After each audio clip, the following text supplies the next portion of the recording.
नमस्कार, दिन भर की बड़ी खबरों में आपका स्वागत है। मैं हूं परवीन। आज इस बुलेटिन में बात होगी रेवंत रेड्डी के शपथ ग्रहण की, बीजेपी में सीएम पद को लेकर तेज होते टकराव की, इंडिया गठबंधन की बैठक को लेकर फंसे पेच की, ईवीएम पर कांग्रेस के बड़े सवालों की। इसके साथ ही देखेंगे कि जाने माने कार्टूनिस्ट इरफान की किस खबर पर पड़ी तिरछी नजर, और बुलेटिन के आखिर में बात 2 लाख करोड़ के बड़े नुकसान की। इसके अलावा और भी कई बड़ी खबरों से आपको करवाएंगे रूबरू, लेकिन तमाम बड़ी खबरों से पहले एक नजर सुर्खियों पर। तमिलनाडु में मेचोंग से बिगड़े हालात, घरों में घुसा पानी, सड़कों पर चल रही है नाव, सीएम स्टालिन ने दी बचाव अभियान की जानकारी। बिहार में शिक्षक भर्ती के दूसरे चरण की परीक्षा 7 दिसंबर से 1,22,286 पदों पर होगी बहाली, बीपीएससी ने जारी की गाइडलाइन। लॉरेंस बिश्नोई गैंग के खिलाफ ईडी की बड़ी कार्रवाई, हरियाणा राजस्थान में की गई छापेमारी। इलाहाबाद हाईकोर्ट ने 2 दिन के लिए टाली ज्ञानवापी केस की सुनवाई, 7 दिसंबर से फिर शुरू होगी सुनवाई। बढ़त के साथ बंद हुआ शेयर बाजार, सेंसेक्स 431 अंक चढ़कर 69,296 पर हुआ बंद, निफ्टी 168 अंकों की तेजी के साथ 20,864 के स्तर पर हुआ बंद। ये तो थी सुर्खियां, और अब बात आज की सबसे बड़ी खबर की। तेलंगाना में केसीआर को मात देने के बाद कांग्रेस सरकार बनाने जा रही है। 7 दिसंबर से राज्य में कांग्रेस की सरकार होगी। वहीं रेवंत रेड्डी तेलंगाना के अगले सीएम होंगे। रेवंत के नाम पर कांग्रेस अध्यक्ष मल्लिकार्जुन खड़गे ने मोहर लगा दी है। तो कब होगी रेवंत की ताजपोशी, देखते हैं ये रिपोर्ट। तेलंगाना में रेवंत रेड्डी की ताजपोशी होने जा रही है। 3 दिसंबर को 119 विधानसभा सीटों के आए चुनावी नतीजों में कांग्रेस ने 64 सीटों पर जीत दर्ज की है। वहीं बीआरएस को 39, बीजेपी को 8 और एआईएमआईएम को 7 सीटें मिली हैं। वहीं 1 सीट अन्य के खाते में गई है। कांग्रेस ने अब अपने सीएम पद पर फैसला कर लिया है। रेवंत रेड्डी तेलंगाना के नए मुख्यमंत्री बनेंगे। रेवंत रेड्डी का राजभवन में 7 दिसंबर को शपथ ग्रहण होगा। उनके साथ कुछ मंत्री भी शपथ लेंगे। हैदराबाद में हुई विधायक दल की बैठक में सर्वसम्मति से यह फैसला लिया गया कि सीएम नियुक्त करने का आखिरी फैसला कांग्रेस आलाकमान पर छोड़ दिया जाए। सीएलपी बैठक होने से पहले वरिष्ठ कांग्रेस नेताओं और डीके शिव कुमार ने एक होटल में भी बैठक की थी। सीएलपी की बैठक करीब 20 मिनट तक चली। डीके शिव कुमार ने आज पर्यवेक्षकों की रिपोर्ट अध्यक्ष खड़गे को सौंपी, जिसके बाद आलाकमान ने सीएम पद के लिए रेवंत के नाम का ऐलान किया। हालांकि सभी वरिष्ठ कांग्रेस विधायकों ने एआईसीसी को सीएलपी नेता का नाम देने के लिए अधिकृत करने वाले प्रस्ताव का समर्थन किया। रेवंत को 2021 में तेलंगाना कांग्रेस का प्रमुख बनाया गया था। रेवंत रेड्डी पर राहुल गांधी ने भी भरोसा दिखाया और उन्हें तेलंगाना की कमान सौंपी। रेवंत रेड्डी के नेतृत्व में कांग्रेस ने जो मेहनत की और स्ट्रेटेजी बनाई, उसका फायदा इस चुनाव में दिखा। इसके बाद से वो लगातार जमीन पर काम कर रहे थे।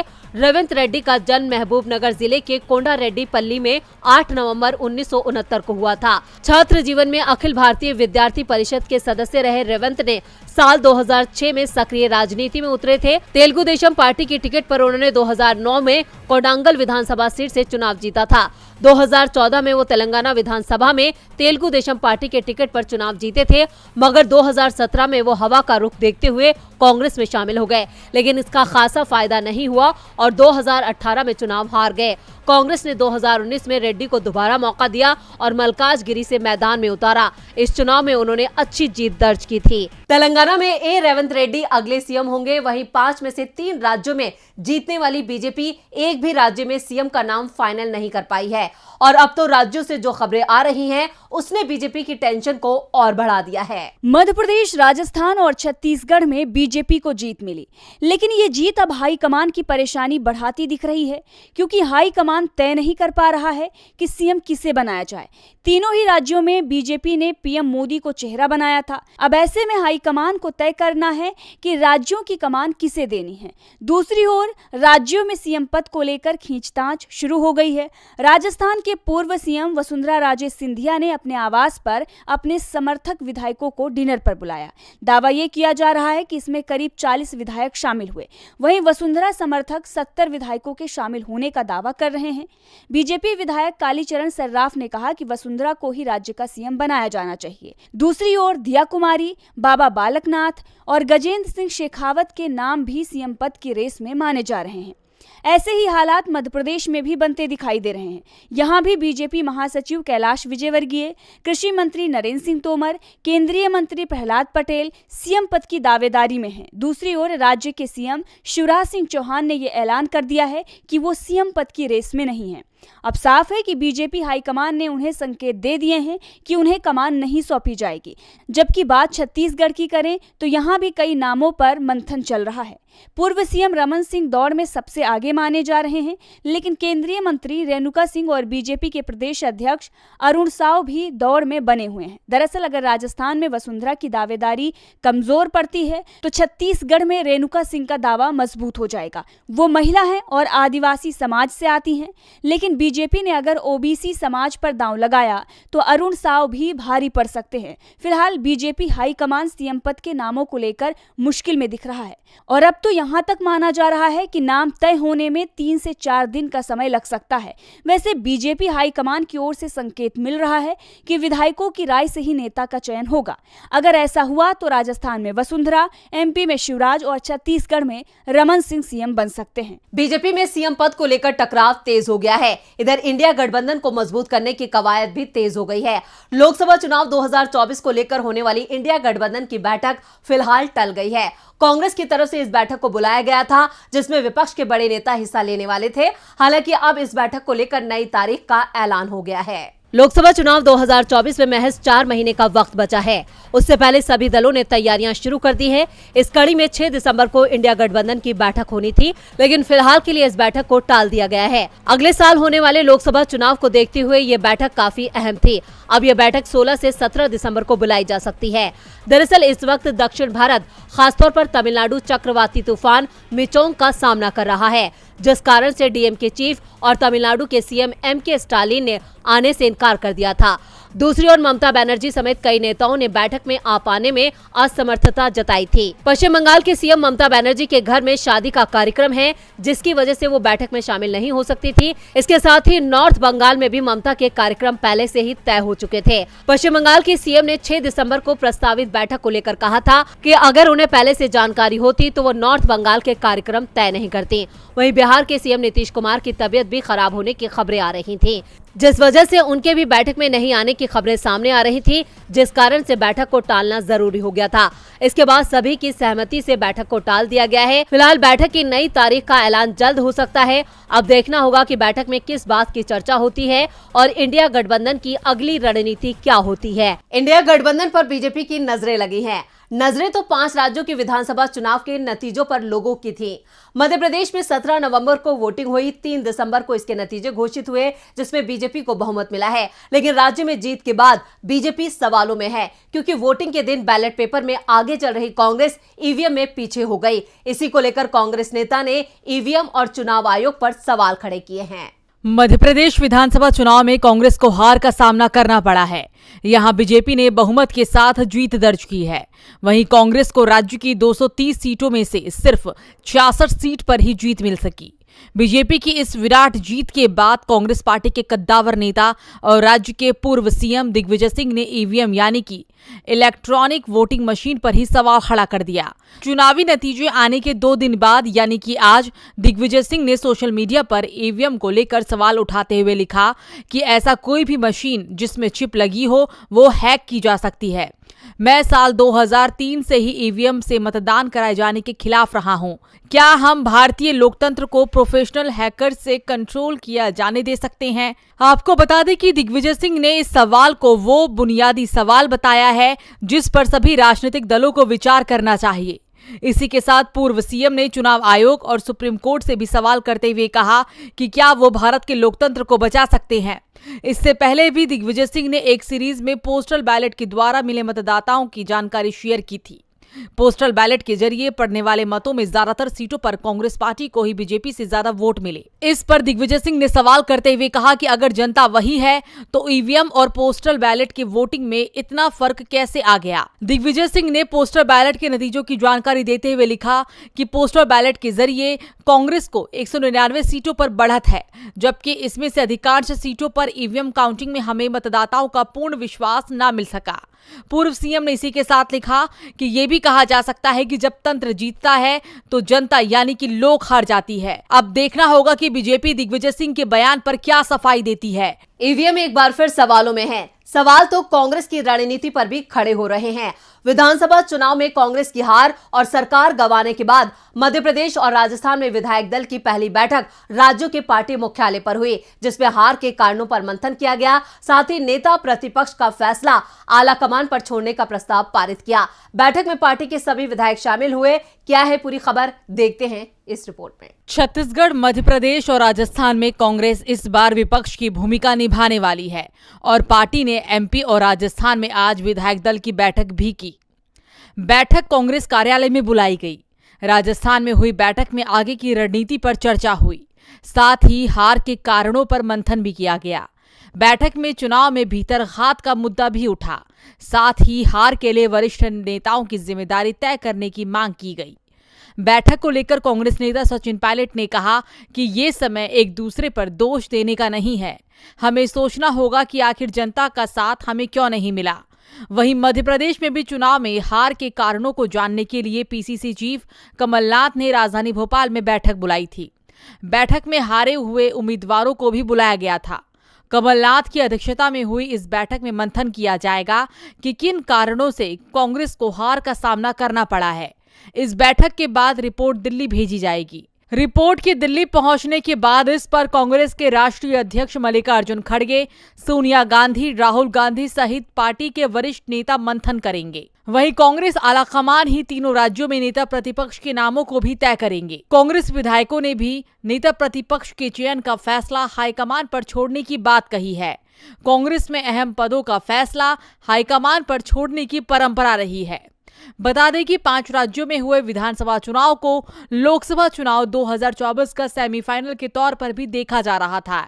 ऐसे में कांग्रेस अपनी गलतियों को सुधारने की कोशिश करने जा रही है। ये चुनाव कांग्रेस के लिए बड़ा सबक लेकर आए हैं। वही विपक्षी सांसद ने बीजेपी को भी सबक सिखाने की कोशिश की। संसद के शीतकालीन सत्र के दूसरे दिन आज लोकसभा में गृह मंत्री अमित शाह ने जम्मू कश्मीर आरक्षण संशोधन बिल पेश किया। और क्या कुछ हुआ संसद में, देखते हैं इस रिपोर्ट में। लोकसभा में गृह मंत्री अमित शाह ने आज जम्मू और कश्मीर आरक्षण विधेयक 2023 और जम्मू और कश्मीर पूर्ण गठन बिल पेश किया और बाद में चर्चा के बाद इसे पास भी करा दिया गया। मीडिया रिपोर्ट्स में कहा गया है कि इस बिल के कानून बनने पर संसद में कश्मीर पंडितों के लिए 2 और पीओके से विस्थापित के लिए 1 सीट रिजर्व होगी। इन्हें नॉमिनेट करने की व्यवस्था की गई है। इसके साथ ही विधानसभा में भी प्रवासी कश्मीरियों को नॉमिनेट किया जाएगा। विधेयक में कहा गया है कि उपराज्यपाल कश्मीरी प्रवासी समुदाय से अधिकतम 2 सदस्यों को विधानसभा में नामांकित कर सकते हैं। इनमें से 1 सदस्य महिला होनी चाहिए। प्रवासियों को ऐसे व्यक्तियों के रूप में परिभाषित किया गया है जो 1 नवंबर 1979 के बाद कश्मीर घाटी या जम्मू और कश्मीर राज्य के किसी अन्य हिस्से से चले गए और राहत आयुक्त विभाग में पंजीकृत हैं। विधेयक पर चर्चा में शाह ने कहा कि हम 1950 से कह रहे हैं कि देश में एक प्रधान, एक निशान, एक विधान होना चाहिए और हमने ये किया। बिल पर बोलते हुए टीएमसी सांसद सौगत राय ने कहा कि लोगों को काम चाहिए जो कि सरकार नहीं दे पा रही है। आपको बता दें कि सत्र के दूसरे दिन महुआ मोइत्रा पर एथिक्स कमेटी की रिपोर्ट पेश की जानी थी। इस मुद्दे पर सोमवार को जमकर हंगामा हुआ, लेकिन चर्चा नहीं हो सकी। हालांकि सेंट्रल यूनिवर्सिटीज और एडवोकेट अमेंडमेंट्स बिल जरूर टेबल किए गए। वहीं महुआ की सदस्यता को लेकर संसद के पहले दिन की कार्रवाई खत्म होने के बाद कांग्रेस सांसद जयराम रमेश ने कहा कि महुआ मोइत्रा को परेशान करने और निशाना बनाने की एक राजनीतिक साजिश हुई है। हम इसका विरोध करेंगे। सरकार उन्हें निलंबित या निष्कासित करेगी। हम एथिक्स कमेटी की रिपोर्ट पर चर्चा चाहते हैं। हम चाहते हैं कि महुआ मोइत्रा को उन पर लगाए गए आरोपों का जवाब देने का मौका मिले। आपको बता दें कि संसद का ये सत्र 22 दिसंबर तक चलने वाला है, जिसमें 15 बैठकों में 21 बिल पेश किए जाने हैं। ये 17वीं लोकसभा का आखिरी सत्र है। संसद सत्र के बाद देखते हैं कि जाने माने कार्टूनिस्ट इरफान की किस खबर पर पड़ी तिरछी नजर। विधानसभा चुनाव में हार जीत के फैसले को लेकर के इंडिया गठबंधन की बैठक टल गई है। सुना है कि ज्यादातर नेताओं ने ईवीएम पर एतराज किया है और कहा है कि बैलेट पेपर से ही चुनाव होना चाहिए। वो शायद ऐसा इसलिए कह रहे हैं क्योंकि पोस्टल बैलेट के हिसाब से तो कांग्रेस ही जीत रही थी। अब देखिए, किसी को तो ईवीएम पसंद है और किसी को बैलेट पेपर।